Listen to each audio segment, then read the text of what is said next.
এই বন্ধু। হ্যাঁ বলো। আরে শোনো না। বলো না। তুমি কি আমার একটি প্রশ্নের উত্তর দিতে পারো? হ্যাঁ বলো।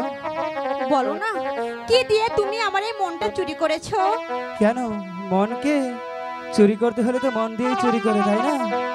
বারে, আমি কিছুতেই বুঝতে পারছি না আমার এই মন তুমি কিভাবে চুরি করেছো। আচ্ছা, আমি বুঝি না, তুমি বলো যে আমি তোমার মন কি দিয়ে চুরি করেছি। ওরে কি দিয়া বন্ধু মনটা কাড়িলা। হ্যাঁ? বর্ষি কলম কাগজ দিয়া প্রাণে মারিলা। অন্তর ভিতরে দিয়া মন লাগাইলা। তুমি ছাড়া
যাই